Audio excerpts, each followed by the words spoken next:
Now, in this video, I'm going to be talking about Gara, specifically what to expect from her. She is an amazing frame for damage scaling and defense, and you've probably seen her nuke many a maps before in your time playing Warframe.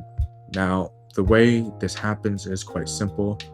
Her gameplay is extraordinarily easy. You cast your 4, you cast it again before the bubble reaches the enemy, you hold down Shattered Lash to do a lash attack, and then you can attack a few more times, and if you have on a decent build, all the enemies will kind of just fall and die.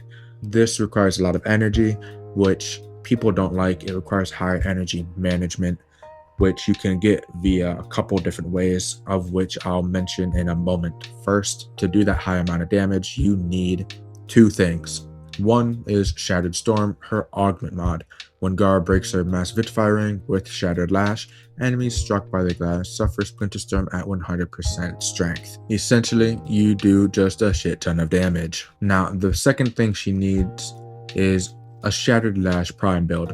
A lot of people, a surprising amount of people, ignore the fact that frames with an exalted weapon need to build their exalted weapon.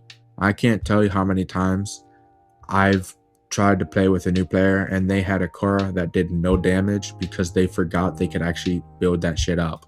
Same with Mesa. Now, I've yet to run into it with the Gara, but I'll see what the future holds. Now, it's a very simple. My Shattered Lash doesn't even have a format in it, but all you need is a basic build. I revolve my stuff around critical damage and statuses, but you could do literally anything else. I run electricity just to capitalize on Archon Stretch, which solves some of her energy management problems. Now, when it comes to energy management, you could put on Archon Stretch if you want. You don't need it, and you definitely save a mod slot if you took it off, because you could just trade out her 3 for Nourish instead. This is only an option if you have a Helminth. Now, if you don't have a Helminth, you can throw on the Spectral Siphon Augment. This means that when you use Spectral Rage, enemies that die within Spectral Rage have a 50% chance of dropping an energy orb. I pair this with Archon Stretch, and then that's her energy management if you don't have a Helminth. If you do have a Helminth, just trade over 3 for Nourish, solve all your energy problems extremely easily. And her 3 isn't even that good. It's a little bit of crowd control, but it doesn't last long enough to be too effective. It buys you maybe a second or two, which is good because you only need a second or two to get her loop down, especially if you have on some casting speed. But to some people, energy management is a lot more important than an extra second or two that you can buy elsewhere. So with that out of the way, her gameplay is, like I said, quite simple. You'd usually go cast your 2, this is your damage reduction. You also get a damage multiplier out of this, which is quite nice. Then you could cast your 3, which will have the energy orbs dropping, or Nourish if you use Nourish. But if you have Spectral Rage on, you would cast it. Enemies would target those things for a second or two, buy you the time to cast your 4, and then to cast it again to stop the mirrors, and then cast Shattered Lash.